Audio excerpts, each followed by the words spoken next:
Welcome back. I'm Tyler, you're watching Scarfing Scarves, and welcome to another installment of I'm Telling Tyler, our write-in show where you can ask me questions, tell me the latest tea, and so long as it's at least Lolita adjacent, you can send your tea and or queries to imtellingtyler@gmail.com. So, without further ado, let's go to our first submission from S'mores. And S'mores says, "Hi Tyler, how are you today?" Alive. I hope you can help me with a little issue I have. I'm a gender fluid, primarily male individual who enjoys Lolita as it makes me feel confident and heckin' cute. I have no major issues as all my friends are wonderfully supportive, my partner as well, no idea on family as I don't see them often. My problem is, as often as I want to and when I put together items I adore, I always get this twinge of guilt in the back of my head, saying things like, "You're wasting money on this when there are more important things." And despite paying off bills and getting food for myself and my partner, it still kicks up. On top of not having Lolita friends to talk to more about it, like I said, my other friends are supportive, but I don't want to bore them. This guilt is making enjoying the fashion hard. My question that I hope you can answer is simple.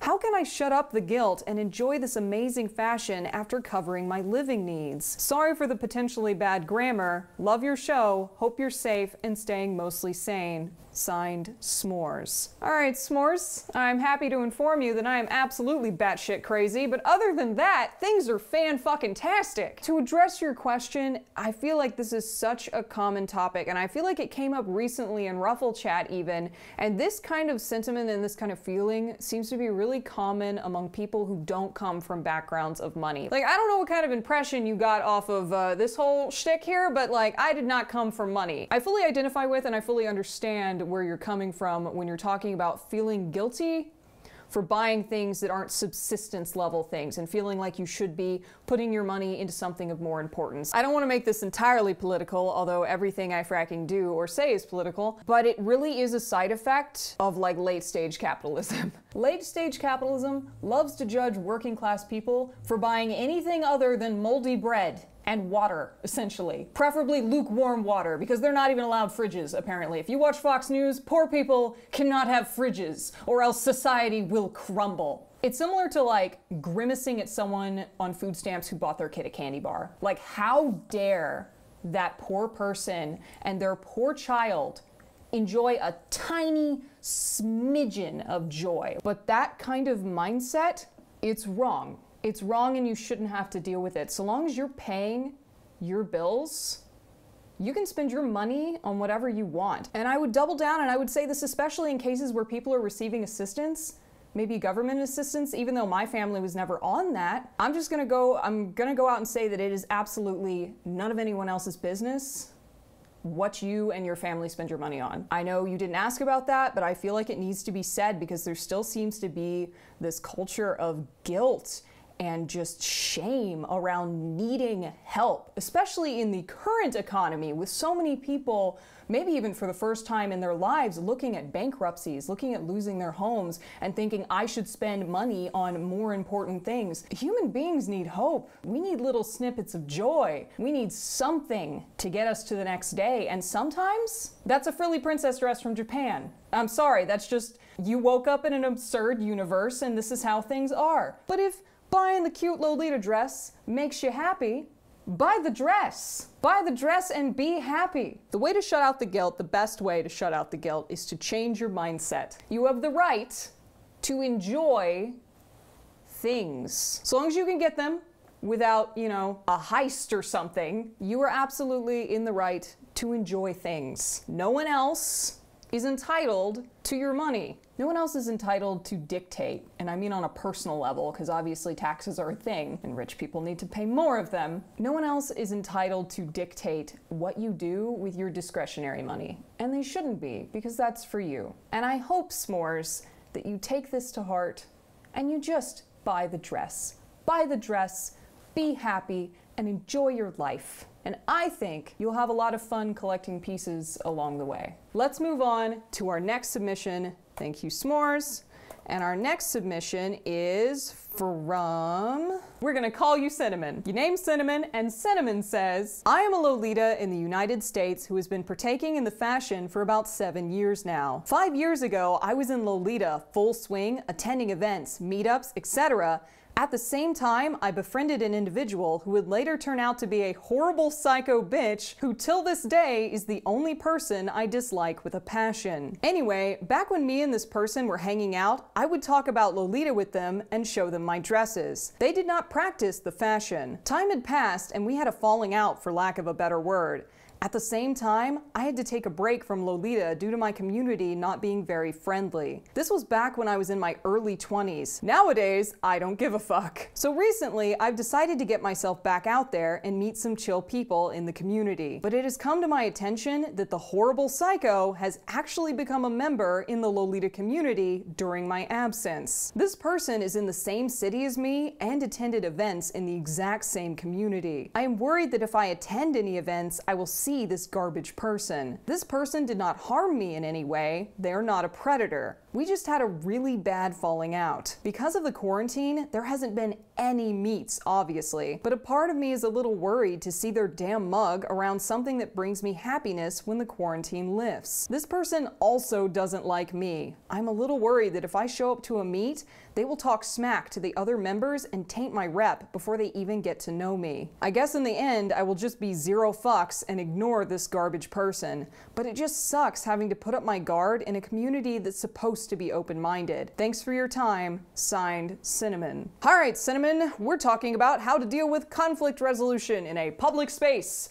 That is a good lesson to have and a good skill to learn, especially in any kind of social community where you have to deal with other human beings. My apologies in advance. Let's summarize. So you had a horrible falling out with someone you describe as a psycho bitch, and who is apparently the only person you dislike, so it must have been pretty damn bad. They have since joined your community, and even though there are no meets, since you left for a while, you're a little worried that coming back into this new cast of characters, this new community, that this person's gonna shit talk you and your reputation's gonna go into the toilet. First up, since we have no evidence of them shit talking you yet, we can push the brakes and understand that these worries thus far are all in your head, which is good. That means we don't have any evidence of them doing any crazy shit yet. So, when you rejoin the community and when the plague is over, I would say the best thing to do is to treat them as politely as possible. You don't need to be warm, but you need to be outwardly polite. Say nothing bad about them. Do not interact with them in any way that you do not have to. The best way, let's just frame this as a basic question, the best way to deal with someone that you do not like, so long as they are not violent or actively trying to emotionally abuse you, is to treat them with near lethal politeness. I'm sure everyone has heard the expression, kill them with kindness. Fuck the kindness. Just be as spotless as possible when it comes to manners, and no one is gonna believe psycho bitches bullshit. If you waltz into this environment where people aren't familiar with you anymore since you left for a while, and you start whispering that this person, hey, they're kind of crazy, they're just gonna think you're a drama monger. And I'm not saying that you're gonna do that, and I've seen that you said you're just gonna go zero fucks given and ignore this garbage person, which is the best way to do it. Good on you, you've already got the right thing, but even more than ignoring, as you might come off cold, simply be very, very polite, and only if they address you. If they don't talk to you, don't talk to them. If they don't look at you, don't look at them. But absolutely do not allow people who make you uncomfortable to ruin your communities. Because eventually the truth is always going to come out. Eventually they will fuck up. If they're as psycho as you say they are, people are eventually gonna figure that out, because where's the drama always gonna come from? It is gonna come from them. And people will figure that out and they will toss their little ass to the curb, because that's just how this works. The proof is always in the pudding, and now I want pudding. Anyway, I think you have the right fracking plan. I think you have the right fracking perspective on this. Ignore the person, do not engage, but I would say on top of that, one more time, polite. Just be polite, be lethally polite, kill them with your politeness, with your social prowess and manners, and no one is going to believe them when they start trying to stir shit. Keep calm and carry on. I just used a fracking UK subway saying to give you advice about a psycho bitch. You're welcome. All right, let's move on to our next submission And I'm telling Tyler first. We have 3 submissions today, and our third is from B. And B says, "Hi Tyler, I've been part of the Lolita community for a very long time, around 5 or 6 years now. I wanted to share a story that made me sell almost all of my dresses and stopped wearing it altogether. I promise the end is happy. You can call me B if you would like. When I started Lolita, I joined my local comm and everyone was so nice and amazing. I never felt like I didn't belong in the community. After living my whole life in the Mideast, I made a big jump and moved out to the West Coast. Before moving, I had heard that the comm there wasn't the most welcoming group of girls, but I didn't let that stop me. I went to my first meetup in this new place. I met a lot of new people, and things were going very well. After some time, I started to get hints that something was wrong. At meetups, girls who I talked to stopped talking to me and didn't really want anything to do with me. Avoiding me, it felt like, and it even got to the point where they stopped telling me where they were going to eat after getting to the meetup point. At first, I thought maybe I did something to upset the host of the meetups or some of the girls. I never really talked to the host, and I felt so lost. I finally stopped going to all meetups, never really knowing why or what I had done. It's not like I was rude or a beginner in any way. After a couple of months of not going to meetups, I got a message on Facebook from someone I had seen a couple of times at meetups. The messages sent say, "Hey, I wanted to message you and asked if what blank said was true.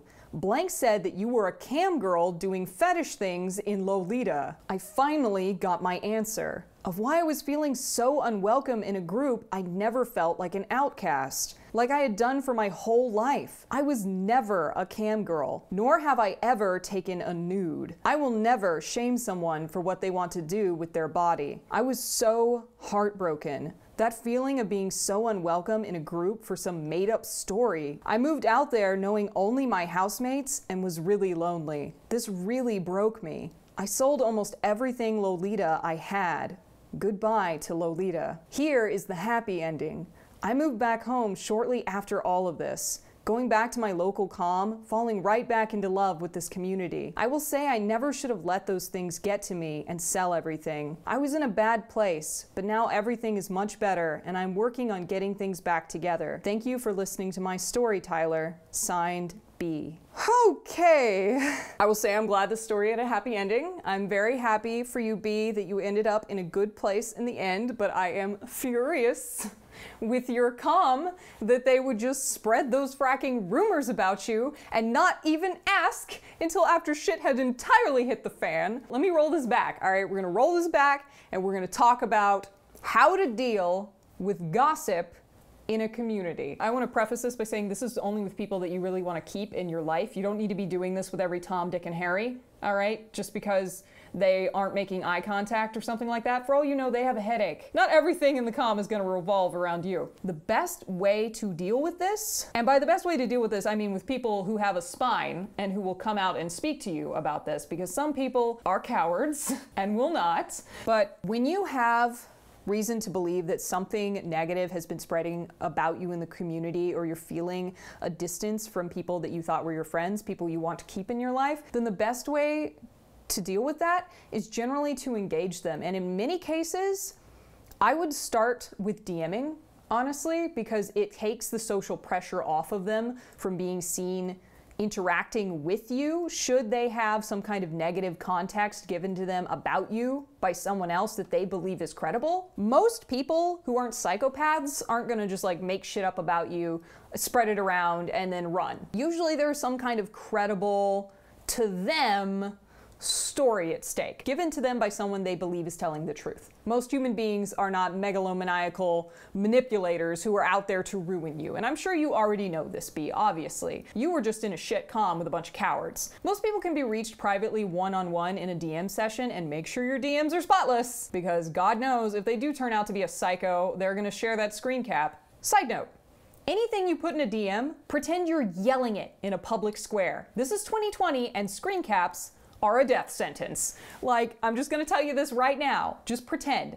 They can Your messages can be hacked, they can be stolen, and then they can be dispensed among the local population to ruin you. So watch what you're saying. Unless you're in really trustworthy company, you need to pretend that any IM message is being posted to a bulletin board in the middle of a Walmart or something. Maybe not Walmart. Lolitas aren't in Walmart. Target. It's being posted in a Target. All right, bougie Walmart. Side note, sorry. I just felt like that was, I've seen so many people get brought down by stupid DMs, and I'm like, there is no such thing as privacy in the year 2020, all right? Get it through your thick skulls. Watch it with your dumb DMs and your Facebook groups and your private messages and your fracking, I don't know where else you guys talk to people. I don't talk to people. But watch it, all right? And pretend everything's public for the love of God. Anyway, back to the actual point at hand. So this is just advice for anyone who feels like they're dealing with gossip or just dealing with gossip in general. If you feel like there's something twisted going on or something and people are withdrawing from you and it's kind of weird, the first thing as an adult or as an aspiring adult, because I know there's teenagers in Lolita, God help you, the first thing you should do is just DM someone. DM someone you trust, DM someone that you feel like would be receptive to telling you what's going on, and just ask. Say something along the lines of, hey, I felt some distance lately. You know, I just wanted to check in.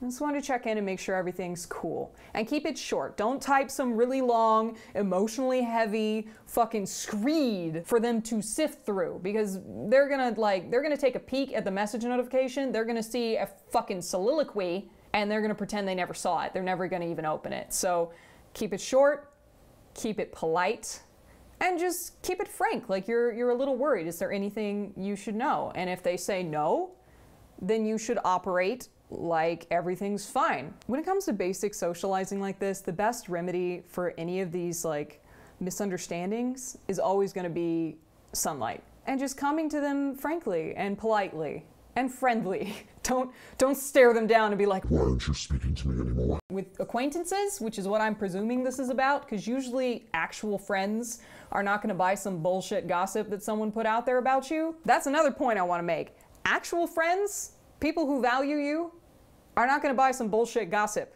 about you, all right? People who you want to be friends with and can trust would never, because they know you and they like you and they would give you the benefit of the doubt. So what I'm presuming we're talking about here when it comes to gossip is acquaintances. And when it comes to acquaintances, you need a certain amount of politeness and social distance. So when you contact them, just be short and quick and polite and ask if everything's okay. And if they say everything's okay, operate like everything's okay, because if it turns out that they're a fibber, they're gonna look like a dick later. And if they decide to not respond or to continue to distance themselves from you, then let them go, because they're not part of your life. They haven't done the bare minimum to be part of your life, and your life is better off without dealing with someone who won't even give you the time of day to correct what seems to be a basic misunderstanding. At the end of the day, when it comes to gossip, as long as we behave in a basically polite and upstanding manner, the person who the drama is gonna fall back on is the person who started it. Eventually, everything comes out in the wash. We know who started it, and they're the ones who are gonna look bad. All you have to do is give it time, and also talk to people, which sucks, but it needs to be done. So I think that's all the time we have for tonight, and if you would like to submit a query to whatever this is, you can send it to imtellingtyler@gmail.com. I would like to take a moment to thank my patrons for making this entire ordeal possible. I'm so sorry. And should you like to join their number, you can head over to patreon.com/lastweeklolitanews for more of whatever this is. I am going to go open a box. You'll see the results of that in another video soon.